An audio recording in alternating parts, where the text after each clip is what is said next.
بسم اللہ الرحمن الرحیم صلی اللہ علیہ وآلہ وسلم۔ قاضی ابو الحسن ہاشمی ایک بوڑھے تاجر کے متعلق ذکر کرتے ہیں۔ تاجر نے کہا کسی امیر پر میرا مال تھا، وہ مجھ سے ٹال مٹول کرتے رہتے اور میرا حق نہ دیتے، اور جب بھی مطالبہ کرتا تو روک لیتے اور اپنے خادموں کو حکم دیتے وہ مجھے تکلیفیں پہنچاتے۔ میں نے اس بات کی وزیر کو شکایت کی، اس نے بھی کچھ فائدہ نہ دیا۔ پھر حکومت والوں کو کہا، وہ بھی اس کا کچھ نہ بگاڑ سکے۔ اس سے مزید ان کا انکار اور ہٹ درمی بڑھ گئی، تو میں ان پر اپنے مالوں سے مایوس ہو گیا اور مجھے اس کا غم لاحق ہو گیا کہ میں بڑا پریشان تھا۔ کسی کو شکایت کروں تو مجھے ایک آدمی نے کہا، تو فلاں درزی کے پاس کیوں نہیں جاتا، وہ وہاں مسجد کا امام ہے۔ میں نے کہا، یہ درزی ان ظالموں کے ساتھ کیا کرے گا جبکہ حکومت والے اس کا کچھ نہ بگاڑ سکے۔ آدمی نے کہا، وہ درزی ان کا بہت کچھ کرے گا۔ جن کے پاس تو نے شکایت کی ہے ان سے زیادہ حق دلوانے والا، خوف پیدا کرنے والا آدمی ہے، یا اس کے پاس شاید وہاں کوئی راستہ پا لے۔ تاجر کہتے ہیں، میں نے اس کا ارادہ کر لیا، اگرچہ میں اس کے معاملے میں زیادہ مطمئن نہ تھا۔ میں نے اس سے اپنی حاجت ذکر کی اور مال کا اور ان مظالم کا تذکرہ کیا جو انہوں نے مجھ پر ڈھائے تھے۔ وہ میرے ساتھ اٹھ کر چل پڑا اور امیر نے اس کو دیکھا تو کھڑا ہو گیا اور اکرام اعزاز سے پیش آیا اور میرا حق ادا کرنے میں بڑی جلدی کی اور پورا بغیر کسی کمی کے ادا کر دیا۔ صرف درزی نے اتنی بات کی کہ اس آدمی کا حق ادا کر دو ورنہ میں کہہ دیتا ہوں۔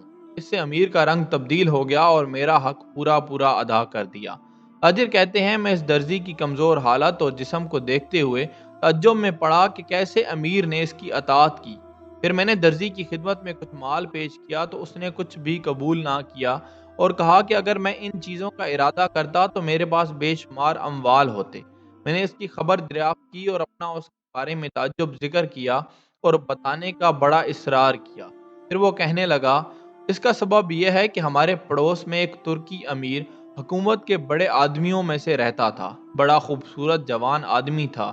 ایک مرتبہ ایک حسین عورت کے پاس سے گزرا جو غسل خانے سے نکلی تھی۔ اس کے جسم پر بڑے عمدہ قیمتی کپڑے تھے۔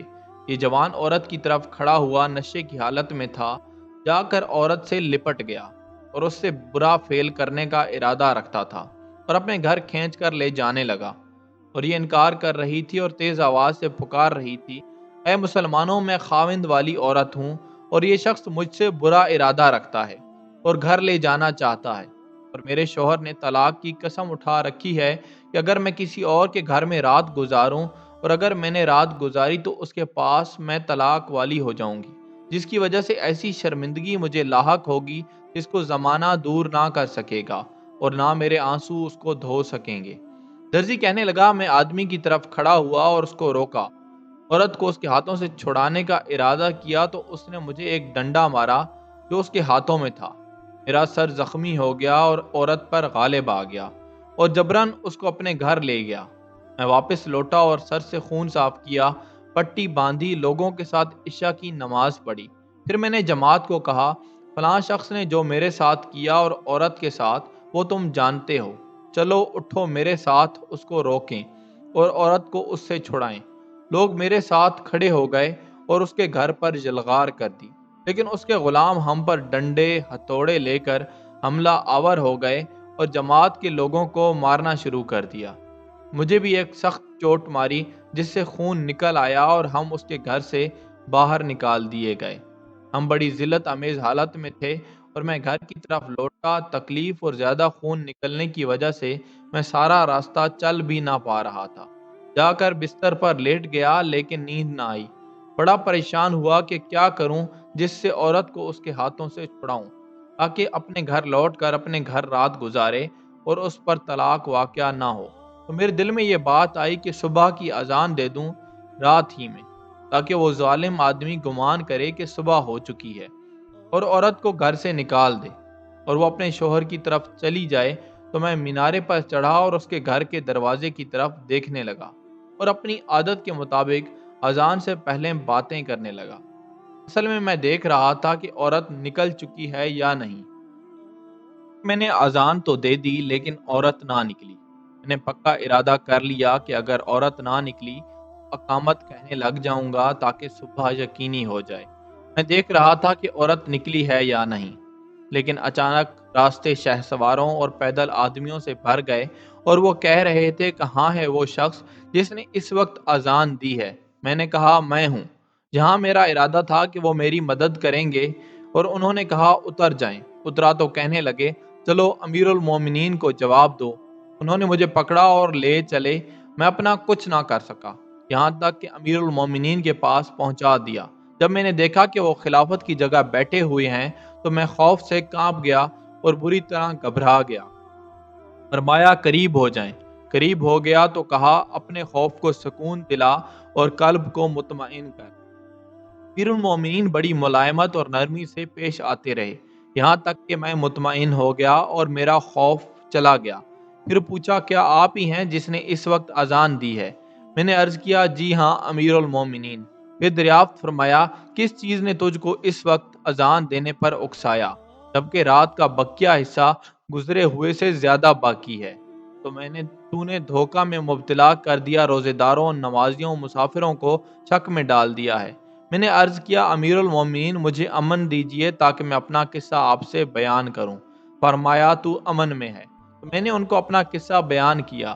دزی کہتے ہیں کہ امیر المومنین سخت غضبناک ہو گئے اور اس امیر اور عورت کو حاضر کرنے کا حکم فرمایا۔ کسی بھی حالت پر ہے تو عورت کو شوہر کے پاس، دوسری ہوں تو دونوں حاضر کر دیے گئے۔ دوسری عورتوں کے ساتھ بھجوا دیا جو بڑی باعتماد تھیں، اور ان کے ساتھ ایک باعتماد آدمی بھی تھا، اور اس کو حکم کر دیا کہ اس کو شوہر کو امیر المومنین کی طرف سے عورت کو معاف کرنے، درگزر کرنے اور اس کے ساتھ احسان کرنے کا حکم دے، اس لیے کہ اس کے ساتھ زبردستی کی گئی ہے، یہ مجبور تھی۔ اس کے بعد امیر المومنین اس جوان کی طرف متوجہ ہوئے اور دریافت فرمایا تیری کتنی روزی ہے اور کتنا مال ہے اور کتنی باندیاں اور بیویاں ہیں؟ نے بہت چیزیں ذکر کی۔ امیر المومنین نے فرمایا ہلاکت ہو تجھ پر، جو اللہ نے تجھے دیا ہے کیا وہ کافی نہیں ہے کہ تو نے اللہ کی حرمت کو توڑا اور اس کی حدود سے تجاوز کیا اور رہنمائی کرنے والے پر بھی جرأت کی، اور وہ بھی تجھ کو کافی نہ ہوا، یہاں تک کہ تو نے ایسے شخص کو مارا اور توہین کی، خون آلود کیا، کیا جس نے تجھے اچھی بات کا حکم کیا، بری بات سے روکا، لیکن اس کا کوئی جواب نہ تھا۔ خلیفہ نے حکم صادر فرمایا کہ اس کے پاؤں میں زنجیریں اور گلے میں توق ڈال دیا گیا۔ پھر حکم کیا تو اون کی کھال میں ڈال دیا گیا تاکہ گرمی لگے۔ پھر حکم کیا تو کوڑوں سے سخت پٹائی لگائی گئی، یہاں تک کہ میں خوف کرنے لگا کہ اس کی جان چلی جانے کا۔ پھر خلیفہ نے حکم فرمایا کہ اس کو دریائے دجلہ میں ڈال دیا جائے، یہ اس کی آخری سزا تھی۔ پھر ایک سپاہی کو حکم دیا کہ جو بھی اس کے گھر سے مال اور دوسرے چیزیں جن کو اس نے بیت المال سے حاصل کیا تھا حاضر کی جائیں۔ پھر خلیفہ نے اس نیک درزی کو فرمایا جب بھی آپ کسی بڑے یا چھوٹے غلط کام کو دیکھیں، اگرچہ اس کے بارے میں کیوں نہ ہو، پھر اشارہ کیا سپاہی کی طرف، تو مجھے بتلا۔ اگر ملنے کا اتفاق نہ ہو سکے تو تیرے اور میرے درمیان اذان علامت ہے، لہذا آپ اذان دے دینا کسی بھی وقت، خواہ ایسا ہی وقت کیوں نہ ہو۔ رضی فرماتے ہیں کہ لہٰذا اسی وجہ سے میں سرکاری لوگوں کو کوئی حکم نہیں دیتا لیکن فوراً اطاعت کرتے ہیں، اور جس چیز سے بھی منع کرتا ہوں معتضد سے خوفزدہ ہو کر چھوڑ دیتے ہیں۔ اور اب تک اس وقت کی مثل میں نے اذان دینے کی دوبارہ ضرورت نہیں پڑی۔ اگر آپ مزید ایسی دلچسپ اور مزیدار ویڈیوز دیکھنا چاہتے ہیں تو اس کے لیے ہمارے چینل کو ضرور سبسکرائب کریں۔ جزاک اللہ خیر۔ اللہ آپ کا حامی و ناصر ہو۔